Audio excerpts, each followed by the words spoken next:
ನಿನ್ನೆ ಪಂಚರಾಜ್ಯ ಚುನಾವಣೆ ಜೊತೆಗೆ ರಾಜ್ಯದ 2 ವಿಧಾನಸಭಾ ಕ್ಷೇತ್ರಗಳಾದ ದಾವಣಗೆರೆ ಮತ್ತು ಬಾಗಲಕೋಟೆಗೂ ಉಪಚುನಾವಣೆ ಘೋಷಣೆಯಾಗಿದೆ. ಏಪ್ರಿಲ್ 9ಕ್ಕೆ ಬೈ ಎಲೆಕ್ಷನ್ ದಿನಾಂಕ ನಿಗದಿಯಾಗ್ತಿದ್ದಂತೆ ಕಾಂಗ್ರೆಸ್ನಲ್ಲಿ ಟಿಕೆಟ್ಗಾಗಿ ಲಾಬಿ ಮುಂದುವರೆದಿದೆ. ಸಚಿವ ಎಸ್ಎಸ್ ಮಲ್ಲಿಕಾರ್ಜುನ ವರ್ಸಸ್ ಅಬ್ದುಲ್ ಜಬ್ಬಾರ್ ಮಧ್ಯೆ ಟಿಕೆಟ್ಗಾಗಿ ಪೈಪೋಟಿ ಶುರುವಾಗಿದೆ. ಅಲ್ಪಸಂಖ್ಯಾತ ಸಮುದಾಯಕ್ಕೆ ಟಿಕೆಟ್ ನೀಡುವಂತೆ ಅಬ್ದುಲ್ ಜಬ್ಬಾರ್ ಪಟ್ಟು ಹಿಡಿದಿದ್ದಾರೆ. ಮತ್ತೊಂದೆಡೆ ಪುತ್ರ ಸಮರ್ಥಗೆ ಟಿಕೆಟ್ ನೀಡಲು ಸಚಿವ ಎಸ್ಎಸ್ ಮಲ್ಲಿಕಾರ್ಜುನ ಬೆಂಬಲಿಗರು ಮನವಿ ಮಾಡಿದ್ದಾರೆ. ಇತ್ತ ಅಹಿಂದ ನಾಯಕರ ಜೊತೆ ಎಂಎಲ್ಸಿ ಅಬ್ದುಲ್ ಜಬ್ಬಾರ್ ಇಫ್ತಿಯಾರ್ ಕೂಟ ಆಯೋಜಿಸಿದ್ದು ಪಂಚಮಸಾಲಿ ಸಮುದಾಯದವರು ಕೂಟದಲ್ಲಿ ಭಾಗಿಯಾಗಿದ್ರು. ಈ ವೇಳೆ ಶ್ರೀಮಂತರ ಕೈಯಲ್ಲಿ ರಾಜಕಾರಣ ಹೋಗಬಾರದು ಅಂತ ಸಚಿವ ಮಲ್ಲಿಕಾರ್ಜುನ ವಿರುದ್ಧ ಮುಖಂಡರು ಪರೋಕ್ಷ ಆಕ್ರೋಶ ವ್ಯಕ್ತಪಡಿಸಿದ್ದಾರೆ. ಮತ್ತೊಂದೆಡೆ ಅಬ್ದುಲ್ ಜಬ್ಬಾರ್ ವಿರುದ್ಧ ಮಲ್ಲಿಕಾರ್ಜುನ ಬೆಂಬಲಿಗರು ಸಿಡಿದೆದ್ದಿದ್ದು ಎಂಎಲ್ಸಿ ಅಬ್ದುಲ್ ಜಬ್ಬಾರ್ ಹಾಗೂ ಎಸ್ಡಿಪಿಐ ಸೇರಿ ಬಿಜೆಪಿಗೆ ಬೆಂಬಲ ಮಾಡ್ತಿದ್ದಾರೆ ಅಂತ ಆರೋಪಿಸಿದ್ರು. ಬೈ ಎಲೆಕ್ಷನ್ ಹೊತ್ತಲ್ಲಿ ದಾವಣಗೆರೆ ನಾಯಕರ ಬಂಡಾಯ ಕಾಂಗ್ರೆಸ್ ನಾಯಕರಿಗೆ ಇಕ್ಕಟ್ಟು ತಂದಿಟ್ಟಿದೆ.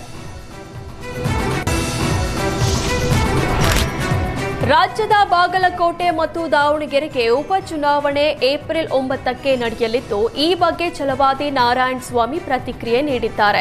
ಒಂದೆರಡು ದಿನಗಳಲ್ಲಿ ವರಿಷ್ಠರ ಮಂಡಳಿ ಅಭ್ಯರ್ಥಿಗಳನ್ನ ಘೋಷಣೆ ಮಾಡ್ತಾರೆ. ನಾವು ಕೋರ್ ಕಮಿಟಿ ಮಾಡಿ ಅಭ್ಯರ್ಥಿಗಳ ಬಗ್ಗೆ ಚರ್ಚೆ ಮಾಡಿದ್ದೇವೆ. ಈಗಾಗಲೇ ಆಕಾಂಕ್ಷಿಗಳ ಹೆಸರನ್ನ ಕಳಿಸಿಕೊಟ್ಟಿದ್ದೇವೆ. ಒಂದೆರಡು ದಿನಗಳಲ್ಲಿ ತೀರ್ಮಾನ ಆಗತ್ತೆ. ವಿಜಯೇಂದ್ರ, ಅಶೋಕ್, ಪ್ರಹ್ಲಾದ್ ಜೋಶಿ, ಕಾರಜೋಳ, ಬೊಮ್ಮಾಯಿ ಅವರ ನೇತೃತ್ವದಲ್ಲಿ ಸಮಿತಿ ರಚನೆ ಮಾಡಿದ್ದೇವೆ. ನಾವೆಲ್ಲರೂ ಒಗ್ಗಟ್ಟಾಗಿ 2 ಕ್ಷೇತ್ರಗಳಲ್ಲೂ ಅಭ್ಯರ್ಥಿಗಳ ಗೆಲುವಿಗೆ ಶ್ರಮಿಸುತ್ತೇವೆ ಅಂತ ಹೇಳಿದರು. ಇರಾನ್ ವಿರುದ್ಧದ ಇಸ್ರೇಲ್ ಅಮೆರಿಕ ಜಂಟಿ ಸಮರದಿಂದ ದೇಶದೆಲ್ಲೆಡೆ ಗ್ಯಾಸ್ ಸಿಲಿಂಡರ್ ಅಭಾವ ಎದುರಾಗಿದೆ. ಗೃಹ ಬಳಕೆಗೆ ಮಾತ್ರ ಸಿಲಿಂಡರ್ ಸಿಗ್ತಿದ್ದು, ವಾಣಿಜ್ಯ ಬಳಕೆಗೆ ಸಿಲಿಂಡರ್ ಸಿಗದೆ ಹೋಟೆಲ್ ಮಾಲೀಕರು, ಪಿಜಿ ಸೇರಿ ಎಲ್ಲೆಡೆ ಜನರು ಪರದಾಟ ನಡೆಸುತ್ತಿದ್ದಾರೆ. ಈ ಮಧ್ಯೆ ಉಡುಪಿಯ ಕಟಪಾಡಿಯಲ್ಲಿ ಗ್ಯಾಸ್ ಟ್ಯಾಂಕರ್ ಮಗುಚಿ ಬಿದ್ದು ಆತಂಕದ ವಾತಾವರಣ ಸೃಷ್ಟಿಯಾಗಿದೆ. ಎಲ್ಪಿಜಿ ಗ್ಯಾಸ್ ಸಾಗಿಸ್ತಾ ಇದ್ದ ಟ್ಯಾಂಕರ್ ಕಾಮಗಾರಿ ನಡೆಯುತ್ತಿರುವ ರಾಷ್ಟ್ರೀಯ ಹೆದ್ದಾರಿಯಲ್ಲೇ ಮಗುಚಿ ಬಿದ್ದಿದೆ. ಪರಿಣಾಮ ಟ್ಯಾಂಕರ್ನಿಂದ ಅಡುಗೆ ಅನಿಲ ಸೋರಿಕೆಯಾಗಿದ್ದು, ರಾಷ್ಟ್ರೀಯ ಹೆದ್ದಾರಿಗೆ ಬರುವ ವಾಹನಗಳ ಪಥ ಬದಲಾಯಿಸಲು ಪೊಲೀಸರು ಸೂಚನೆ ನೀಡಿದ್ದಾರೆ. ಸದ್ಯ ಸ್ಥಳಕ್ಕೆ 3 ಅಗ್ನಿಶಾಮಕ ವಾಹನ ದೌಡಾಯಿಸಿ ನೀರು ಹಾಯಿಸುವ ಕೆಲಸ ಮಾಡುತ್ತಿದ್ದಾರೆ. ಇತ್ತ ಮಂಗಳೂರಿನಿಂದ ಮತ್ತೊಂದು ಟ್ಯಾಂಕರ್ ಕರೆಸುತ್ತಿರುವ ಪೊಲೀಸರು ಆ ಟ್ಯಾಂಕರ್ಗೆ ಗ್ಯಾಸ್ ಶಿಫ್ಟ್ ಮಾಡುವ ಮೂಲಕ ಕಾರ್ಯಾಚರಣೆಗೆ ಮುಂದಾಗಿದ್ದಾರೆ. ರಾಷ್ಟ್ರೀಯ ಹೆದ್ದಾರಿ ಕಟಪಾಡಿಯಲ್ಲಿ ವಾಹನ ಸಂಚಾರವನ್ನ ಕೆಲ ಕಾಲ ಸ್ಥಗಿತಗೊಳಿಸಲಾಗಿದೆ. ಜೇನು ಹುಳುಗಳ ದಾಳಿಗೆ ಕೃಷಿಕ ಬಲಿಯಾದ ಘಟನೆ ಚಿಕ್ಕಮಗಳೂರಿನ ಸಕರಾಯ ಪಟ್ಟಣದಲ್ಲಿ ನಡೆದಿದೆ. ತೋಟದಲ್ಲಿ ಕೆಲಸ ಮಾಡ್ತಾ ಇದ್ದ ಕರಿಯ ನಾಯ್ಕ ಮೇಲೆ ಏಕಾಏಕಿ ಜೇನು ಹುಳ ದಾಳಿ ಮಾಡಿದೆ. ಜೇನು ಹುಳುಗಳ ದಾಳಿಯಿಂದ ಕರಿಯ ನಾಯ್ಕ ತೀವ್ರವಾಗಿ ಅಸ್ವಸ್ಥರಾಗಿದ್ದು, ಸಕರಾಯ ಪಟ್ಟಣ ಆರೋಗ್ಯ ಕೇಂದ್ರದಲ್ಲಿ ಪ್ರಾಥಮಿಕ ಚಿಕಿತ್ಸೆ ನೀಡಲಾಗಿತ್ತು.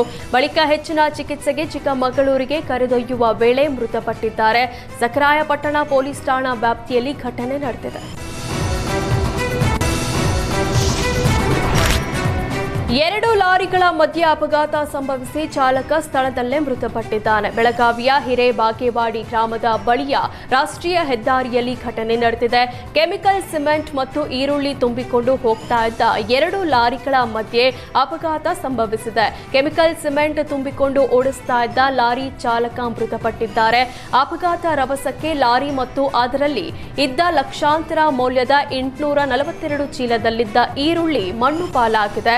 ಘಟನಾ ಸ್ಥಳಕ್ಕೆ ಹಿರೇಬಾಗೇವಾಡಿ ಪೊಲೀಸರು ಭೇಟಿ ನೀಡಿ ಪರಿಶೀಲಿಸಿದರು. ಚಾಲಕನ ನಿಯಂತ್ರಣ ತಪ್ಪಿ ವಿದ್ಯುತ್ ಕಂಬಕ್ಕೆ ಖಾಸಗಿ ಬಸ್ ಡಿಕ್ಕಿ ಹೊಡೆದಿದೆ. ಚಿಕ್ಕಮಗಳೂರಿನ ಎನ್ಆರ್ಪುರ ತಾಲೂಕಿನ ಸಂಗಮೇಶ್ವರ ಪೇಟೆ ಬಳಿ ಘಟನೆ ನಡೆದಿದೆ. ಬೆಂಗಳೂರಿಂದ ಶೃಂಗೇರಿಗೆ ಹೋಗುತ್ತಿದ್ದ ಖಾಸಗಿ ಬಸ್ ಎದುರಿಗೆ ಬಂದ ವಾಹನಕ್ಕೆ ಸೈಡ್ ಕೊಡಲು ಹೋಗಿ ಅಪಘಾತ ಸಂಭವಿಸಿದೆ. ಮಳೆ ಬಂದಿದ್ರಿಂದ ಟೈರ್ ಸ್ಕಿಡ್ ಆಗಿ ಬಸ್ ರಸ್ತೆ ಪಕ್ಕಕ್ಕೆ ಹೋಗಿದ್ದು, ಡಿಕ್ಕಿ ಆಗ್ತಿದ್ದಂತೆ ಬಸ್ ಮೇಲೆ ವಿದ್ಯುತ್ ಕಂಬ ಮುರಿದು ಬಿದ್ದಿದೆ.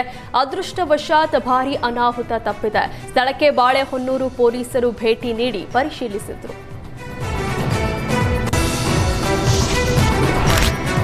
ಚೀಟಿ ಹೆಸರಲ್ಲಿ ಕೋಟಿ ಕೋಟಿ ಕೊಳ್ಳೆ ಹೊಡೆದು ಮೋಸ ಮಾಡಿದ ಆರೋಪಿಯನ್ನ ಪೊಲೀಸರು ಕೊನೆಗೂ ಬಂಧಿಸಿದ್ದಾರೆ. ಬಳ್ಳಾರಿ ಹಂವಾ ಭಾವಿ ಪ್ರದೇಶದ ನಿವಾಸಿ ವೆಂಕಟೇಶ್ ವಂಚನೆ ಮಾಡಿ ಪರಾರಿಯಾಗಿದ್ದ ದಿನಗೂಲಿ ಕಾರ್ಮಿಕರು ಸೇರಿದಂತೆ ಮತ್ತಿತರಿಂದ 700ಕ್ಕೂ ಹೆಚ್ಚಿನ ಜನರಿಂದ ಕಂತಿನ ಮೂಲಕ ಚೀಟಿ ಹಣ ಕಟ್ಟಿಸಿಕೊಂಡಿದ್ದ. ಚೀಟಿ ಕಟ್ಟಿದವರಿಗೆ ಹಣ ನೀಡುವ ಮುನ್ನವೇ ವೆಂಕಟೇಶ್ ಪರಾರಿಯಾಗಿದ್ದ. ವೆಂಕಟೇಶನ ಈ ಕೃತ್ಯಕ್ಕೆ ಈತನ ಪಾರ್ಟ್ನರ್ ಸಲೀಂ ಅಳಿಯಾ ಸಚಿನ್ ಮತ್ತು ಪತ್ನಿ ಸರೋಜಾ ಸಾಥ್ ನೀಡಿದ್ರು.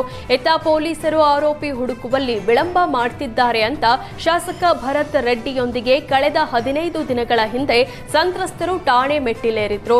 ಕೊನೆಗೂ ಆರೋಪಿ ವೆಂಕಟೇಶ್ನನ್ನ ಚಿತ್ರದುರ್ಗದಲ್ಲಿ ಬ್ರೂಸ್ಪೇಟೆ ಪೊಲೀಸರು ಬಂಧಿಸಿ ವಿಚಾರಣೆ ಮುಂದುವರೆಸಿದ್ದಾರೆ.